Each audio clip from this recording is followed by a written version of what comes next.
네, 안녕하세요. 반갑습니다. 네, 오늘은 여러분들과 함께 하나님의 교회가 장길자 교주를 어머니 하나님으로 신격화하기 위해서 사용하고 있는, 가르치고 있는 계시록 21장에 예언된 어린 양의 신부 새 예루살렘이라는 이 문제에 대해서 함께 살펴보는 시간을 갖도록 하겠습니다. 자, 계시록 21장에 보면 어린 양의 아내 신부를 보여주겠다고 하면서 하늘로부터 내려오는 거룩한 성, 새 예루살렘이 드러나는 장면을 확인할 수 있습니다. 자, 계시록 21장에 이렇게 나와 있죠. 자, 그런데 하나님의 교회는 계시록 21장 9절에 있는 어린 양의 아내, 이 새 예루살렘이라는 이 별칭을 가진 이 어린 양의 아내가 자신들의 교주인 장길자라고 주장을 합니다. 그렇게 가르치고 있어요. 자, 이들이 어린 양의 아내를 장길자 교주로 이렇게 가르치는 이유는 여기에 등장된 이 어린 양이 예수님은 맞지만 계시록은 예수님께서 하늘로 올라가신 60년 이후에 기록이 됐고, 그리고 미래에 대한 일어날 사건을 보여주고 있는 예언서이기 때문에 어린 양은 예수님이 맞지만 마지막 때 미래에 오시는 그 예수님을 예표하고 있다. 그래서 이거는 초림 예수님이 아니라 재림 예수님에 대한 예언이라고 이렇게 말을 합니다. 그리고 하나님의 교회는 이 재림 예수님을 누구라고 가르치고 있냐면 안상홍 교주라고 가르치고 있죠. 자, 그래서 재림 예수님은 반드시 계시록 21장과 19장의 예언처럼 반드시 그 아내가 누구인지를 알려주는 그러한 예언을 성취를 해야 된다. 아내가 누구인지 알려주지 않으면 그거는 재림 예수가 될 수 없다라고 이렇게 말을 합니다.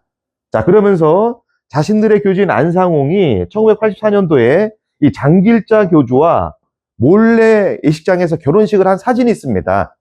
이 결혼식 사진을 통해서 이 장길자 교주가 어린 양의 아내의 신부라는 것을 드러냈다. 이거는 성경의 예언을 성취한 한 장면이라고 하나님의 교회는 이렇게 신도들에게 가르치고 있습니다. 그래서 교회에서는 이 장길자를 어떠한 별칭으로 이렇게 부르냐면 어린 양이 아닌 장길자를 새 예루살렘이라는 이 별칭으로 이렇게 호칭해서 부르고 있습니다. 자, 그래서 성경을 모르는 사람들의 입장에서는 이들의 주장이 정말로 성경의 이 계시록에 예언을 성취하는 장면처럼 보일 수가 있어요. 자, 그래서 많은 사람들이 하나님의 교회의 이 주장을 믿고 장길자를 새 예루살렘 하늘 어머니라고 이렇게 부르고 있습니다. 자, 그런데 성경을 조금만 잘 보면 이 새 예루살렘은 여러 가지 특징들로 나타나 있습니다. 묘사가 돼 있습니다. 그 특징이 첫 번째가 뭐냐면 계시록 21장 9절부터 보면은 그 첫 번째 특징이 새 예루살렘 성에는 12개의 문이 있고 그 문에는 12지파의 이름이 기록되어 있다고 나옵니다. 그리고 두 번째 특징을 보면 이 성에는 12개의 기초석이 있고요. 그리고 기초석에는 12사도의 이름이 기록되어 있다고 나옵니다. 그리고 세 번째 특징을 보면 이 성은 장광고가 똑같은 그런 모습을 하고 있는데 그 길이가 한 길이가 12,000 스타디온으로 구성되어 있다고 나옵니다. 그리고 네 번째 특징은 이 성의 두께를 보면 천사의 측량으로 144규빗이라고 나옵니다. 그리고 다섯 번째 특징을 보면 계시록 21장 22절쯤 보면은 이 성 안에서 성전을 보지 못했으니 주 하나님과 어린 양이 성전이라고 나오죠. 자, 이처럼 계시록 21장 9절에 나와 있는 어린 양의 신부 안에 새 예루살렘은 12개의 문이 있고 그 문에는 12지파의 이름이 있고 12기초석과 12사도의 이름이 있으며 또 이 성은 장강고가 같은데 그 한 변의 길이가 12,000 스타디온이라고 나와 있습니다. 그리고 천사의 측량으로 이 성벽의 두께가 144규빗이라고 나와 있고요. 그리고 이 성 안에는 성전이 없고 주 하나님과 어린 양이 성전이라는 이런 5가지 특징이 나와 있습니다. 자, 그런데 하나님의 교회는 이 새 예루살렘의 이 5가지 특징에 대해서는 어떤 그 교리적인 해석을 안 해줍니다. 안 해주고 다만 여기에 나와 있는 어린 양이 예수님이고 재림 예수님에 대한 예언이니까 그 안에는 장길자다. 그러니까 새 예루살렘이 어린 양이 아닌 새 예루살렘이 장길자가 맞다라는 식으로만 신도들을 가르칩니다. 이 5가지 특징에 대해서는 왜 장길자와 이게 매칭이 되는지를 가르쳐주질 않고 있다는 겁니다. 또 여기에 대해 신도들이 이 부분에 대해서 성경을 모르다 보니까 이런 부분을 또 질문을 하지도 못하고 있죠. 하나님의 교회 입장에서는 신도들이 질문을 안 하니까 얼마나 좋습니까? 이 질문을 하면은 곤란한 질문인데 그러다 보니까는 질문도 안 해주고 너무 신도들이 고맙죠. 그러면서 무조건 믿기만 해라. 새 예루살렘이 장길자다.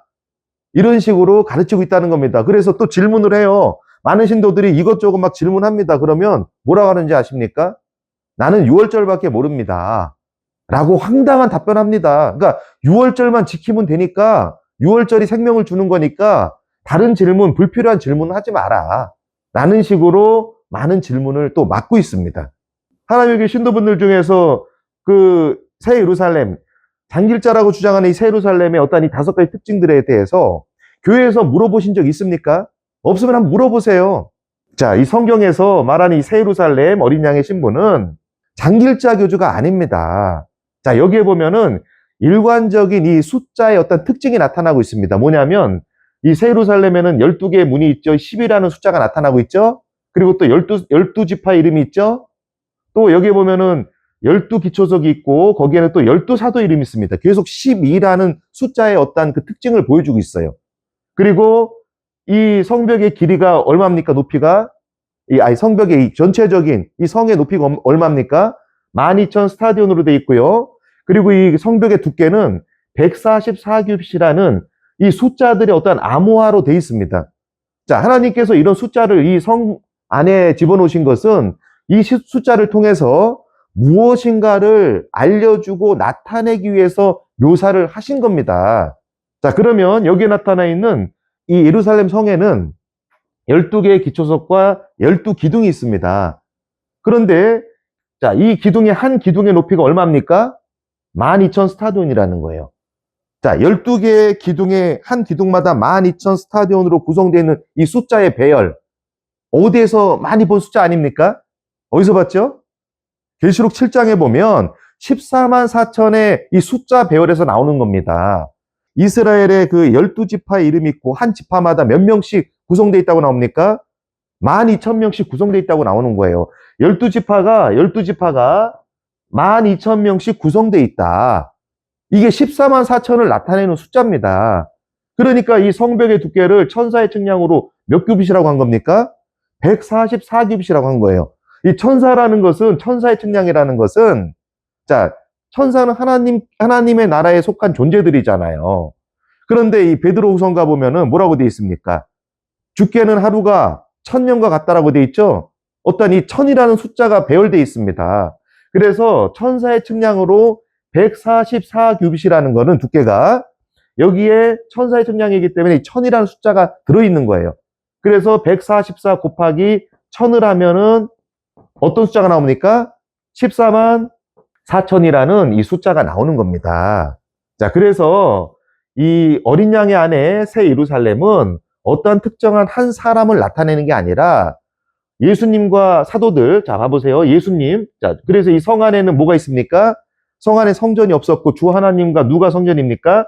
어린 양의 성전이죠. 자, 그래서 이 어린 양의 안에 이 새 예루살렘은 어떤 특정한 사람이 아니라 예수님, 즉 예수님과 그리고 누굽니까? 12사도, 영적인 이스라엘, 12지파는 실제적인 12지파가 아니라 뭡니까? 영적 이스라엘이에요. 영적 이스라엘의 12지파에 12사도의 이름이 있고, 그러니까 예수님과 12사도의 이름이 있고, 그리고 각 기둥마다 12개 기둥으로 돼 있죠? 한 기둥마다 몇 명씩 구성된 겁니까? 12,000명으로 구성된 어떤 모습을 보여주고 있는 거냐면 예수님과 14만 4천 성도들의 모습을 어린 양의 안에 새 예루살렘이라는 모습으로 이렇게 묘사를 하고 있는 겁니다. 그런데 이런 비밀을 모르다 보니까 자, 여기에 나와 있는 어린 양은 누굽니까? 제리메스죠? 안상홍이죠? 그 어린 양이 아니니까 누굽니까? 장길자매. 이런 아주 수준 낮은 해석에 성경을 모르니까 많은 사람들이 이렇게 속을 수밖에 없는 것입니다. 자, 이 성경에 보면 하늘 성전, 이건 하늘 성전이죠? 자, 하늘 성전, 예루살렘은 하늘 성전입니다. 그럼 하늘 성전이 어떻게 설계도가 구성되어 있고 어떻게 지어지는지를 알아야 됩니다. 자, 하늘 성전의 설계도 어떻게 지어지는지 어디에 나와 있죠? 에베소서 2장에 잘 나와 있잖아요. 그래서 에베소서 2장을 보면 뭐라고 되어 있습니까? 너희는 사도들과 선지자들의 터 위에 새 옷임을 입었다. 예수님께서 모퉁이 돌이 되셨다. 다 봐보세요. 계시록 21장에 있는 그 새 예루살렘은 성 안에 성전을 보지 못했으니 누가 성전입니까? 어린 양이 성전이죠. 어린 양은 누구죠? 예수님이죠. 자, 에베소서 2장에서 잘 봐보세요. 예수님이 모퉁이돌이 되신 거예요. 성전의 모퉁이돌은 누굽니까? 어린 양이에요. 예수님. 그리고 사도들과 기초석이죠. 사도들과 12사도와 선지자들이 뭐가 됩니까? 성전에 터가 되는 것이고, 그리고 그 성전의 그 위로 기둥이 세워지잖아요. 건물마다 서로 연결되잖아요. 그죠? 연결되면서 성령 안에서 지어져 가는 것이다. 이 건물이. 하늘 성전은 성령으로 지어지는 것이다. 그냥 육신으로 건물로 사람들이 일꾼 모아서 지어지는 데가 아닙니다. 성령이 임한 성도들이 지어져 가는 거예요. 지어져 가는 거. 마치 건물이 지어지는 것처럼 이렇게 묘사를 한 겁니다. 비유법으로. 그래서 하늘 성전은 성령으로 지어지고, 그리고 이 하늘 성전 예루살렘은 예수님이 모퉁이돌이 되시고, 그리고 사도들과 선지자들이 터가 되고, 그 위에 많은 사람들이 세워지면서 건물이 연결이 되듯이 그렇게 지어져 가는 구조다라고 보여주고 있기 때문에 에베소서 2장과 계시록 21장의 이 하늘 예루살렘의 이 모습은, 어린 양의 모습, 아내의 모습은 확실하게 매칭으로 정확히 이 실체가 무엇인지를 보여주고 있다는 겁니다. 자, 그래서 계시록 3장 12절에 보면 어떤 말씀이 있습니까? 이기는 자는 하늘 성전에 뭐가 됩니까? 기둥이 되는 거예요, 기둥. 자, 여기에 보면은 12개의 기초석이 있죠? 그리고 한 기둥의 높이가 얼마입니까? 12,000 스타디온입니다. 이 기둥으로 채워지는 거예요. 계속 올라가는 겁니다. 실제 기둥이 아니라 이겨서 성령을 받으면 하늘 성전의 기둥으로 한 단계씩 계속 채워져 가는 겁니다. 그래서 무슨 지파에서 12,000, 어디서 12,000 이런 식으로 채워져야 되는 거예요. 이런 구조로 지어져 가고 있다는 걸 보여주고 있는 겁니다. 그러면서 계시록 3장에서 이기는 자는 하늘 성전의 기둥이 되고, 그리고 나서요, 하늘에서 내려오는 새 예루살렘의 이름을 그 사람에게 기록한다고 돼 있잖아요. 이게 뭐냐? 하늘에서 내려오는 새 예루살렘이 뭡니까? 하늘 성전의 실체죠? 실체의 모습을 보여주고 있는 겁니다. 이기는 사람들은 새 예루살렘의 이름을 기록한다는 뜻은 실제 이름을 기록한다는 게 아니라 그 성전에 뭐가 된다는 겁니까? 기둥으로 세움을 입어서 하늘 성전의 일원이 된다는 겁니다. 이런 뜻을 보여주고 있는 겁니다. 자, 이렇게 하늘 성전의 이 설계도는 이거는 정말 볼 수 있는 사람만 보는 거예요. 아무나 볼 수 있는 게 아닙니다. 못 보니까 하나님의 계신 신도들이 이 성전의 실체들을 못 보기 때문에, 그러니까 이 새 예루살렘, 어린 양의 아내로 비유된 이 새 예루살렘이 장길자, 이 개인, 어떤 한 사람이다 라고 이렇게 주장을 해도 믿을 수밖에 없는 거예요. 그들은 이 구조를 볼 수가 없습니다. 이 구조는 아무나 볼 수 있는 구조가 아니에요. 자, 그런데 이 모습이, 하늘 새 예루살렘의 모습이 예수님과 그리고 14만 4천 성도들의 모습이라는 것은 여기 안 보더라도 또 계시록에서 또 나타낸 부분이 있습니다. 어떤 특정한 부분에서, 예언적인 부분에서 계시록 21장에 있는 이 새 예루살렘이 바로 이 예수님과 14만 4천 성도들의 모습이라는 것을 보여주는 내용이 있죠. 어디에 나옵니까? 그게 계시록 14장에 나오는 거예요. 자, 14장 1절에 보면 뭐라고 되어 있습니까? 보라, 어린 양이 시온산에 섰고 그와 함께 몇 명이 서 있습니까? 14만 4천이 서 있다. 그런데 그들의 이마에는 아버지의 이름과 누구의 이름이 있습니까? 어린 양의 이름이 기록되어 있다라고 되어 있죠. 자, 시온산이 섰습니다. 시온산. 계시록 21장에서는 새 예루살렘이 나타나죠. 계시록 14장에는 뭐가 나타납니까? 시온산이 나타납니다. 자, 다윗 당시의 역사를 보면 다윗이 시온산을 빼앗고, 그리고 그 아들인 솔로몬이 이 시온산에 어떤 성전을 세웠습니까? 예루살렘 성전을 세운 거예요. 자, 그래서 구약 성경을 보면 시온산과 예루살렘은 하나의 지명으로, 동일한 지명으로 기록을 합니다. 이렇게 나타내는 거예요. 자, 그렇기 때문에 계시록 14장에서 시온산이 나타났다는 것은, 시온산은 다른 말로 뭡니까? 예루살렘의 모습이에요. 다른 게 아닙니다. 시온산과 예루살렘은 다른 게 아니에요. 같은 지역의 같은 공간을 말하는 겁니다. 자, 하나는 계시록 14장에서는 시온산의 모습을 보여줬어요. 이건 반대로 똑같은 말이에요. 예루살렘이라는 거예요. 계시록 21장에서는 새 예루살렘의 모습을 보여준 겁니다. 그럼 시온산의 모습은 뭡니까? 시온산은 어떤 모습으로 나타났죠? 예수님과 예수님의 이름과 아버지의 이름을 쓴 누구의 모습입니까? 누가 함께 서 있습니까? 14만 4천의 모습이 정확히 14만 4천이 있다고 보여주고 있어요. 그거를 숫자화로 다시 한번 비밀리에 보여준 게 계시록 21장입니다. 그래서 계시록 21장의 새 예루살렘은 이 숫자들의 코드 12, 12, 12,000, 144 이게 모두가 다 뭘 나타내는 숫자입니까? 14만 4천을 나타내는 숫자예요. 그러니까 계시록 14장과 21장에 대한 예언은 서로 다른 예언이 아닙니다. 같은 예언을 다른 모습, 다른 그 유형으로 나타내니까 이걸 다르다라고 보는 거예요, 사람들이. 같은 내용인데. 우리 하나님의 교회 신도분들 생각을 해보세요. 시온산과 예루살렘이 다른 표현입니까? 시온산 안에 예루살렘 성전이 있잖아요. 계시록 14장에서는 시온산에 14만 4천이 서 있는 모습, 그 성전의 모습을 보여준 겁니다. 지상의 성전은 건물로 지어지지만 하늘 성전은요, 성령을 받은 성도들이 성전이기 때문에 그 14만 4천이 성령 받은 14만 4천이 모여지면 그게 성전의 모습을 보여주고 있는 겁니다. 그래서 계시록 14장 1절에 보면 그 14만 4천 이마에 누구의 이름이 있습니까? 주 하나님과 어린 양의 이름이 있다고 돼 있잖아요. 자, 그렇기 때문에 계시록 21장의 새 예루살렘 성전이 완공된 이 모습을 보여줬죠. 여기서도 보여줬고, 그러면서 계시록 21장 22절에서 주 하나님과 어린 양이 이 성전이라고 하셨잖아요. 그러면서 계시록 22장으로 넘어가죠. 다 읽어보세요. 하나님의 교회 신도분들을 뒤로 안 읽어봤잖아요. 계속 읽어보세요. 계시록 22장 4절에서 1절부터 보면 성전에서 생명수가 나옵니다. 그리고 4절에 뭐라고 되어 있습니까? 성도들의 이마에 누구의 이름이 있다고 되어 있습니까? 주 하나님과 어린 양의 이름이 있다고 기록을 하는 거예요. 22장, 계시록 22장 4절을 잘 봐보세요. 똑같이 계시록 14장에 시온산에 14만 천이 서고 그들의 이마에 어린 양과 아버지의 이름이 있다라고 했듯이 계시록 21장에서 새 예루살렘이 완성이 되고 그리고 주 하나님과 어린 양이 성전이라 하면서 22장 1절에서는 주 하나님과 어린 양이 성전에서 이 성전에서 생명수가 나온다고 합니다. 그러면서 4절에 22장 4절에 성도들의 이마에 주 하나님과 어린 양의 이름이 있다라고 똑같이 표현을 하는 거예요.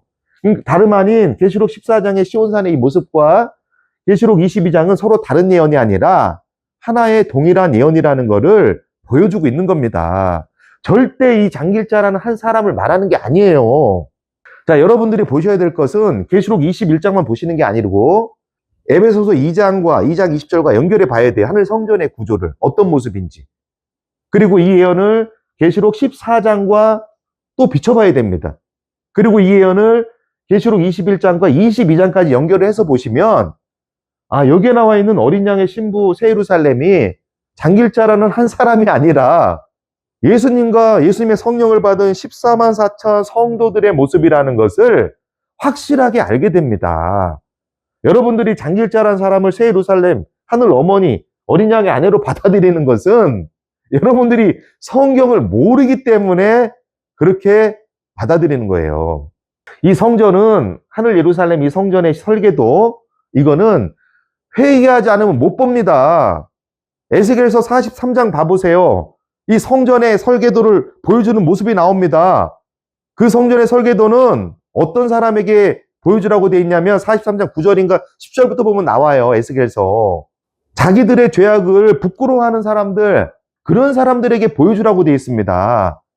자, 성령 안에서 지어져 가기 때문에 이 하늘 성전은 회개하고 자기들의 죄를 부끄러워하는 사람들만이 볼 수 있어요. 성령은 아무나에게 임하는 게 아닙니다. 이사야 59장에 보면은 20절에 보면 이사야 59장 20절에 보면 성령은 회개하는 사람들에게 임한다고 되어 있잖아요. 마찬가지로 회개하는 사람들이 성전이 되는 것이고 그래서 이 하늘 성전이나 이 하나님의 어떤 그 성전의 설계도는 여러분들처럼 하나님의 교회 신도분들처럼 회개 안 하고 자기들의 죄악을 부끄러워하지 않으면 볼 수가 없습니다. 하나님의 교회가 1985년도부터 40년이 넘도록 40년 가까이 시한부 종말론으로 사기를 쳐가지고 많은 재산을 갈취하고 있고 갈취했죠. 법원 판결에서도 시한부 종말론으로 형성한 재산이 수조 원에 이른다라고 이미 판시가 되어 있습니다.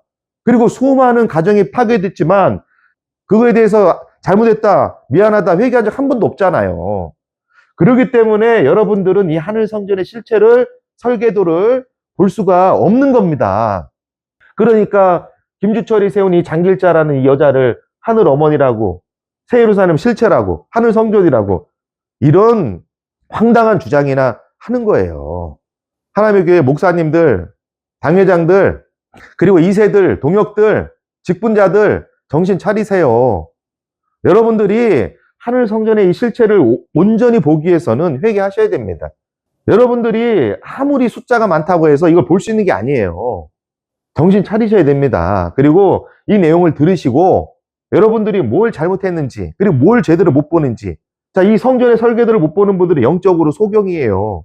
지금이라도 이 정신을 차리시고 연구를 하시고 자신들의 죄를 회개하셔서 이 성전의 실체도를 보고 하늘 성전의 일원이 될 수 있도록 그렇게 회개를 하시기를 부탁드리겠습니다. 감사합니다.